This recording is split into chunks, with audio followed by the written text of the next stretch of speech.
Hey guys, welcome to today's video and welcome back to my channel. My name is Mariola. I like to do these recap videos at the end of every semester because I'm currently in law school and every semester has proven to be an entirely different experience.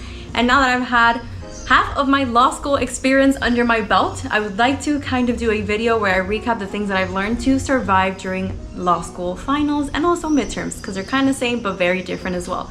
So I'm going to share those with you guys today, so let's just get into the video. Of course, every law school is different and every student is different, so I'm just going to share what has worked for me. And the first thing that I hate so much, because every semester I say, I'm just going to start reading the material as soon as we discuss it, so that way by the time finals or midterms comes around, it's easier.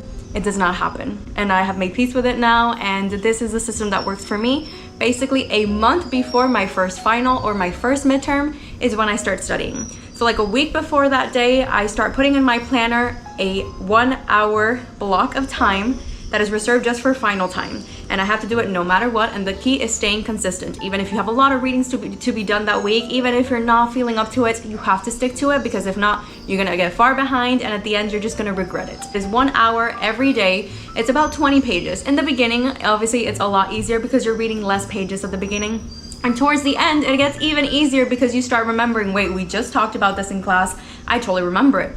There's some classes, obligations and contracts is not my forte. So that one, every time I read my notes, it's as if the first time I'm reading it. I don't know why. I'm struggling with that class a lot. But my constitutional rights class, I love it. The theories for some reason really stick in my mind. So when I'm rereading the cases, I remember every single aspect as if I remember being in discussion that day in class, and it's super easy for me to study. So also make sure to identify which classes are your strong suit and which aren't.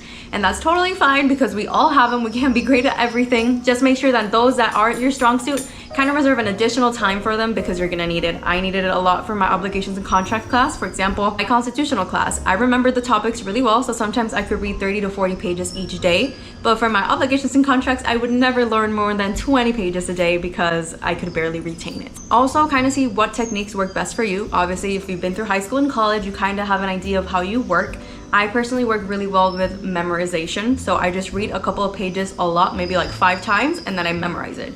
And it helps because unfortunately a lot of the stuff that you have to memorize is the law, what is said in the cases that basically becomes law. So you have to kind of remember that by heart, but you also cannot rely on just that. You need to know how to apply it.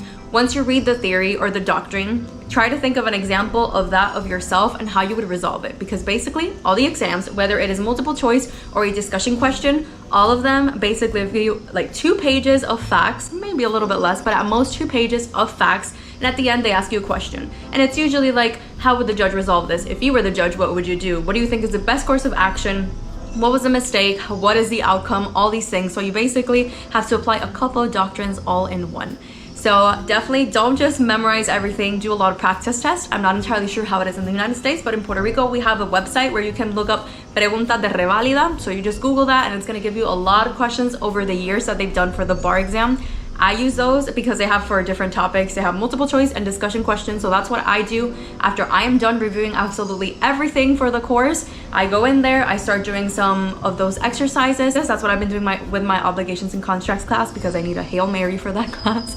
So that also helps out. So don't just rely on the memorization or whatever your technique is. Make sure you learn how to apply, and also don't just focus on applying, memorize it, because sometimes depending on your professor, they might go really into detail being like, so what does the law say about this? So you'll learn as you go with the professors, and unfortunately if you only have them for 1 semester, you have to kind of pick up on how they work really quickly, but in the end, you do you. Another recommendation, apps are your best friends. I have an Apple, not sponsored. Everybody has different apps depending on your phone, but my experience is with Apple, and some of them are user-friendly for different platforms.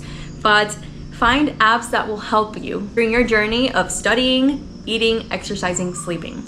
I'm gonna talk about studying first. So I found an app that reads PDF and Word documents back to me. So while I was driving and I was stuck in traffic, I would have my notes read back to me. I would have my homework read back to me. So that way, I personally would not get anxious being like I'm losing time by being stuck in traffic that I should be studying. So eliminate that and it'll help with your stress.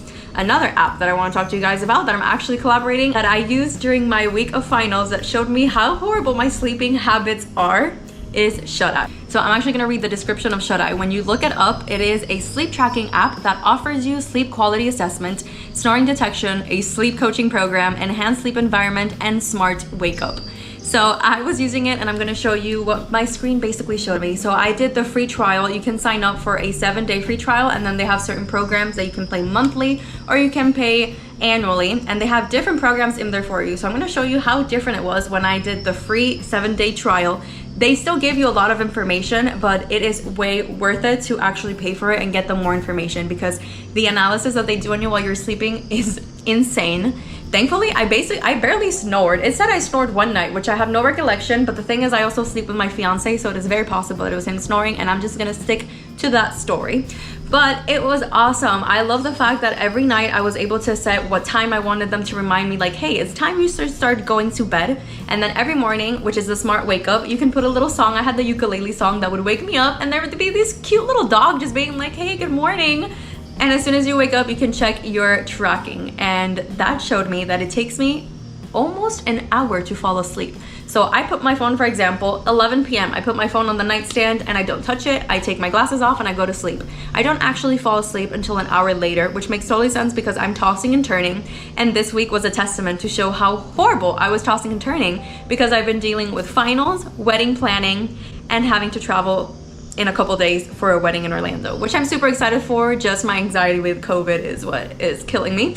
But it's been a busy week, and this showed how much it was affecting my sleeping schedule. So what is awesome is that they show you that so you can start working on it. Also shows you statistics to show you how well or how horribly, like I do, compared to other people with their sleeping patterns, and they give you recommendations at the end of what you should do.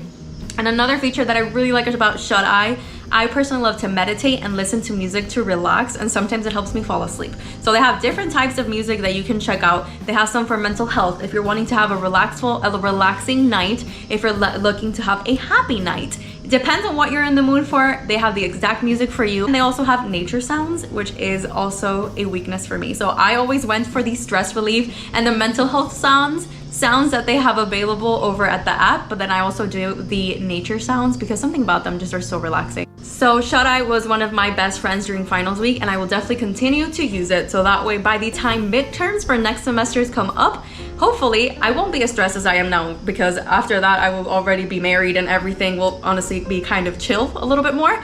But thankfully I will be able to use it, and hopefully I can put into practice all these things that I've been wanting to do but unable to do because of my surroundings. So thank you so much to Shut Eye for working with me in this video. I want to let you guys know that I will link it down below for you guys to download it. Like I said, you get a 7-day free trial period, and then you can sign up for a program that whatever suits you most.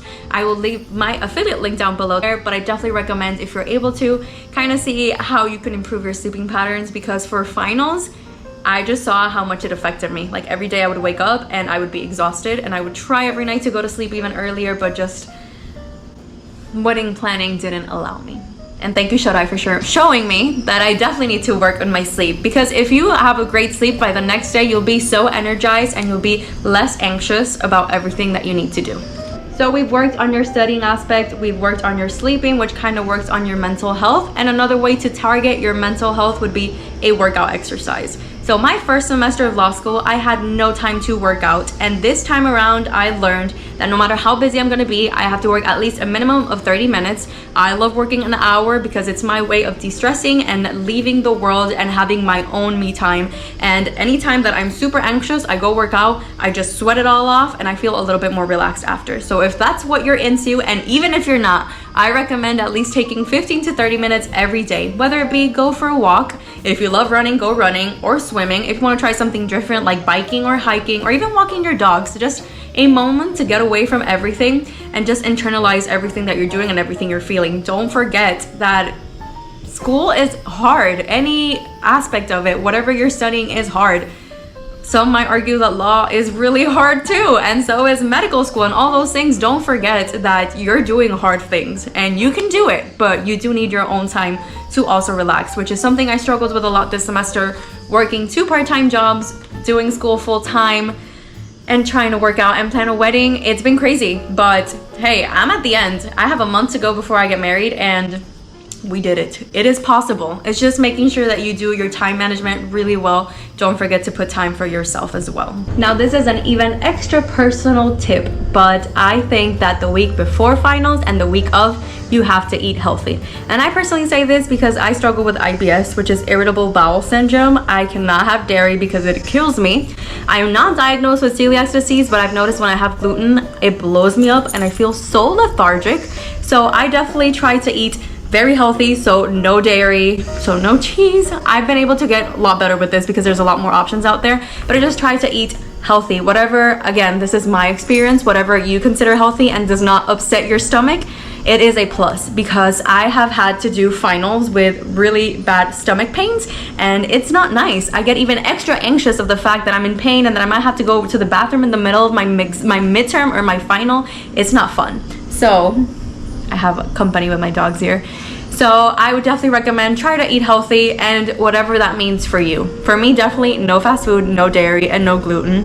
I try to have like smoothies, which helps me also when I'm in a rush, but also to get my fruits and veggies to make sure I'm getting healthy bowel movements and stuff like that. But whatever that means for you, definitely start implementing it a week before. That way you'll feel a lot more energized and you won't have to stress about any unfortunate situations or interruptions during your study time or your exams. My last and final tip is an overall thing. Make time for yourself.